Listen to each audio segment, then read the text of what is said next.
Welcome back modders to episode 2, making our first mod PBO. So this video is just going to generally teach you how you can make a PBO, how you can sign it using the tools, and basically what that means as well as publishing it to your Steam workshop. There's a few things that we do need to know about that's not immediately obvious to everybody, so please pay attention because this part of the video series is very important. So you get a basic understanding of how to create the mod PBOs themselves. So if you followed along with my last video, you should have the DayZ tools all set up and ready to go. Have I got Steam open? Yes, I have. So let's open our DayZ tools. You can do it from Steam or from shortcut or taskbar, whatever. So now I've got that. It's automatically mounted my work drive. So if you've got a red N here, that means it's not mounted. But if it switches to Y like it just did now, that means it's mounted. So now we've got our P drive mounted and we're ready to start modding. So the first thing to do when you like to create a new mod project is create the folder for it. So for example, for our case here, we're going to use MyFirstMod. And this is the mod in its raw form, so unbinarized, uncompiled. This is for your use only, pretty much. So inside here, every mod is going to need a config file.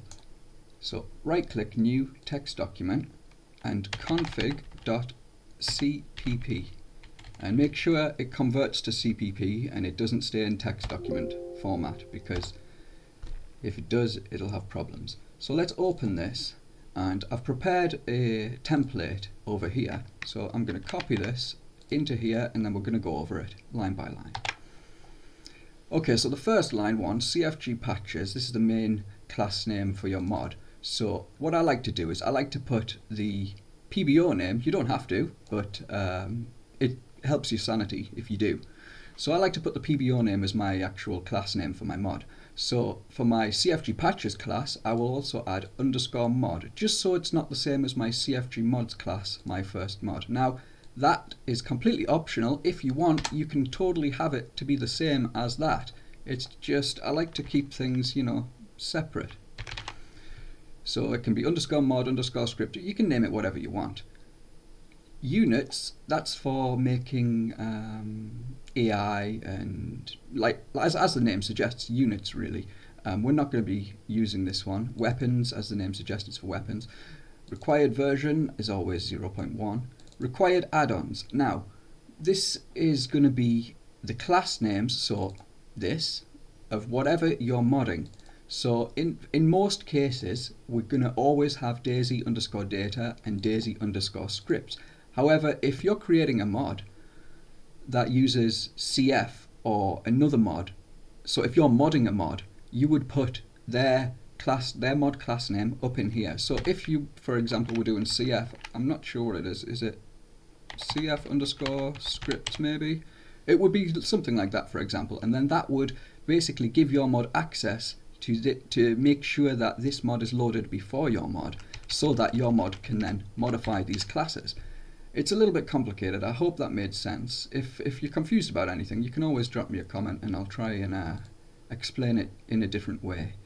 So CfgMods class, MyFirstMod. The directory is the PBO name.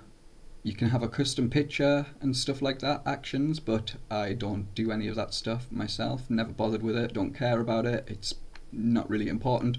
Players are never really going to see your main menu where all the mods are listed, so your picture is, it's not really point in doing it. You can put your mod name in here, and the credits, you can put your own tag if you like. Now, the dependencies. This is where I guess it can kind of get a little bit tricky. Okay, so if we open up our P drive here, local disk P, and we go into the scripts folder, so these are all of the uncompressed, extracted, uncompiled, raw scripts that the game uses. Now you'll notice that they have 1 _core, 2 _gamelib, 3 _game, 4 world, 5 mission. Now these are what's known as namespaces. So it's very important that whatever you're modding in your mod, you load the correct dependency in your mod config. So if you're modding game, you will have game here, and you will have the game script module in your class definitions here, and you also need to include the directory. So in our MyFirstMod, we'll create a new folder and we'll call this scripts, and inside here we would then create, if you were modding a script that's in game script module namespace, you would then make a folder called 3_game. Inside here you would then make your script custom script .c, and that will override or modify whatever game functions you want. The same goes for world, so if you're modifying something in the world namespace, you will definitely need the world folder, and inside here again you will put your custom scripts. Inside 5_mission, if you're modifying something in this namespace, again you will need this. And so I hope that makes sense. I'm not actually going to be showing you any scripting. This is pure mod theory. So we've defined them in our config.cpp, and we've also made sure that the directories exist. So MyFirstMod scripts 4_world, and they all exist. Now there's nothing in them, so it's not going to break anything. It's just a blank, basically an empty mod for you to understand how things work. So now we've got the config.cpp finished. We will just save that. It's just a template one, you know. We're not actually modding anything, so we can close that.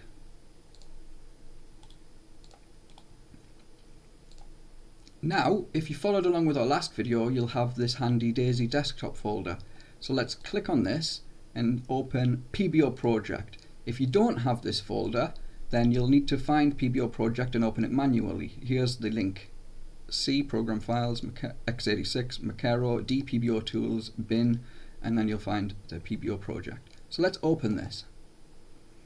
We did put some settings in the last time, but I think I forgot to mention to change the top here from Armor 3 to DayZ SA. So do that now please, and then click OK. And now all we need to do here, because we set everything else up, we just need to click the source folder and then make sure that we click the P drive and our project folder here, MyFirstMod. Select the folder and then click Crunch.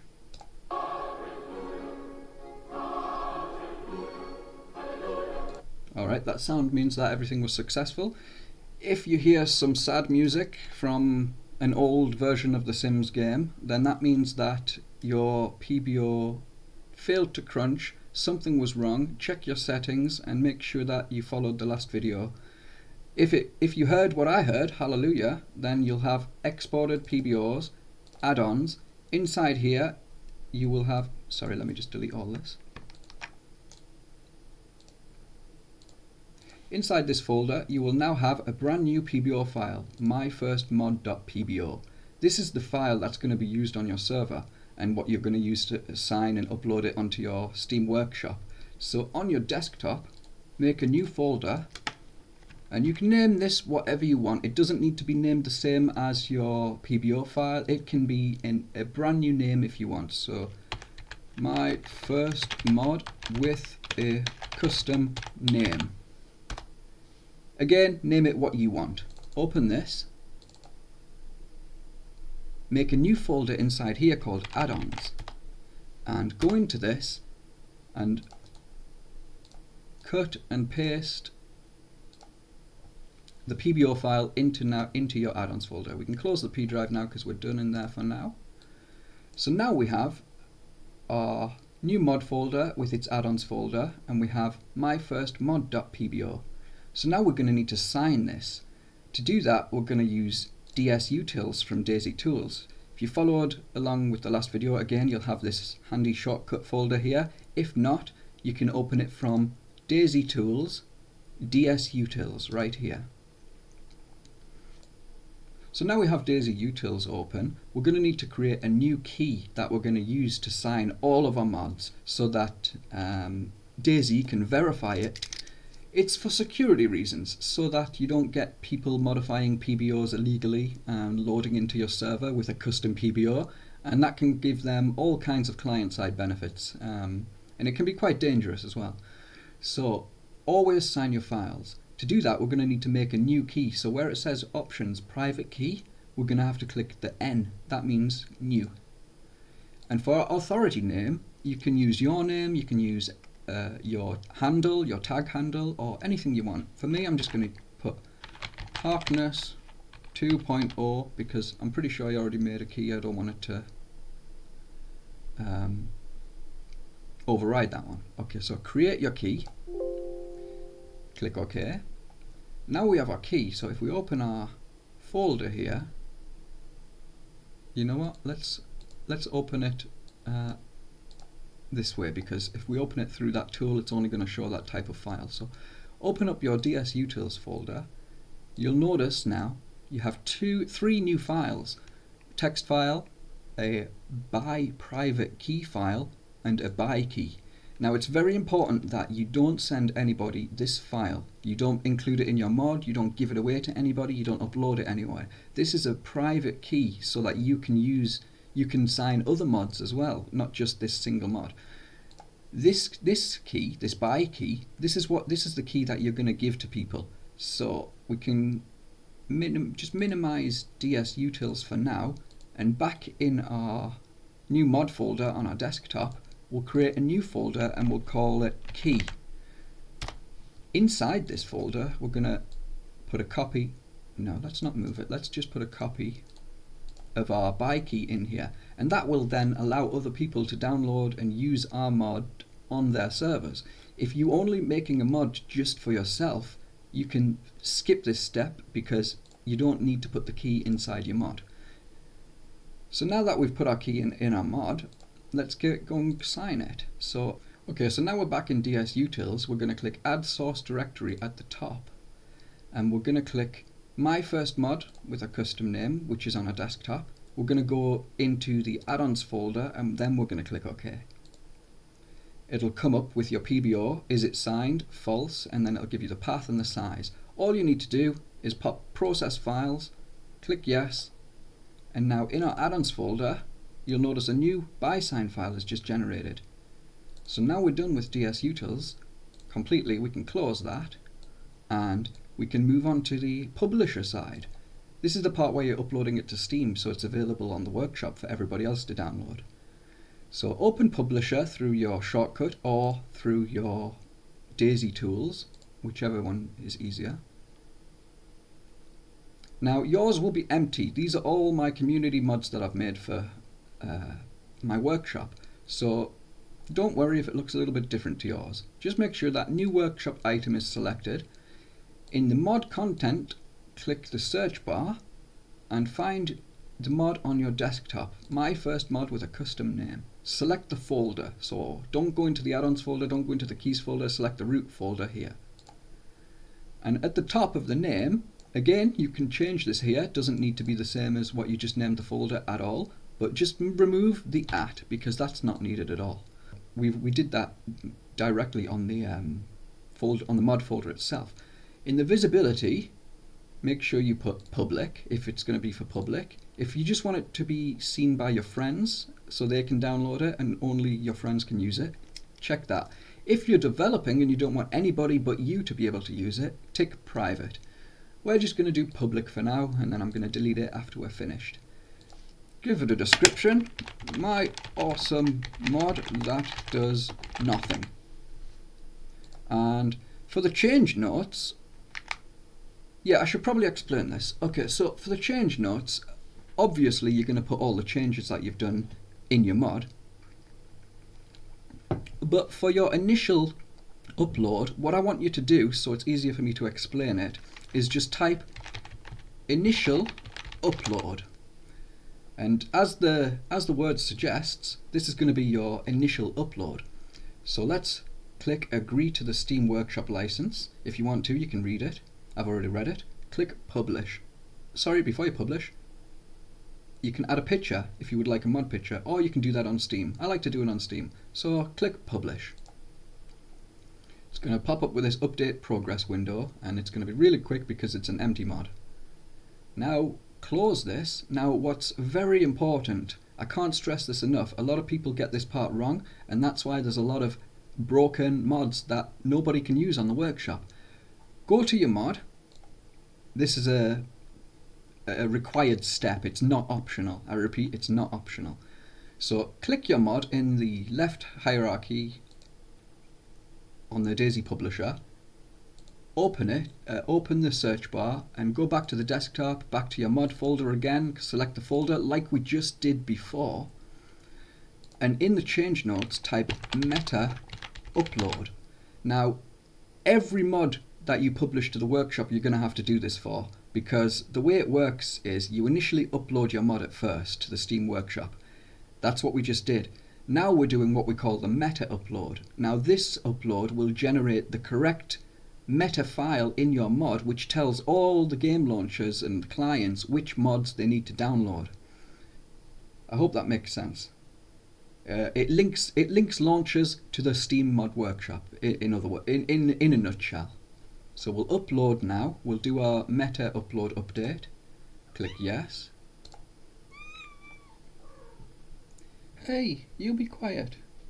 I'm trying to teach.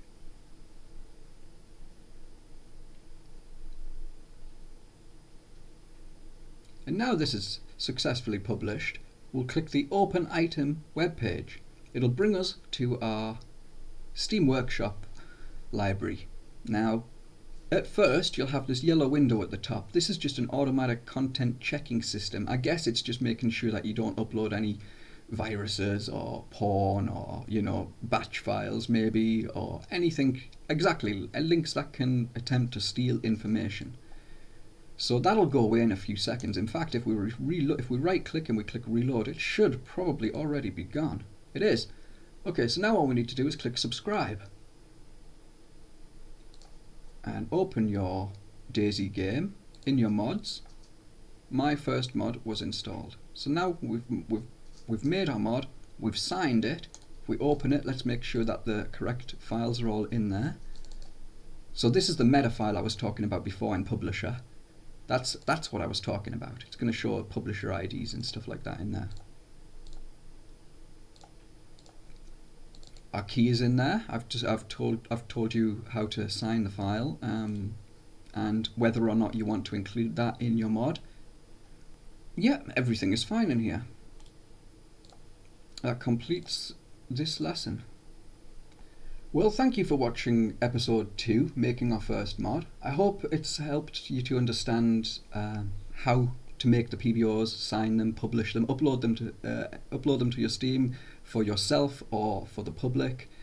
And if you do have any questions, you can always just drop a comment and I'll do my best to explain. Make sure you subscribe because that shows me that you're keen for more of this type of content, and I will definitely get more DayZ videos published. And I think in the next video we'll go over modding classes and overriding functions and actually make a mod that does something, Thanks for watching, happy modding.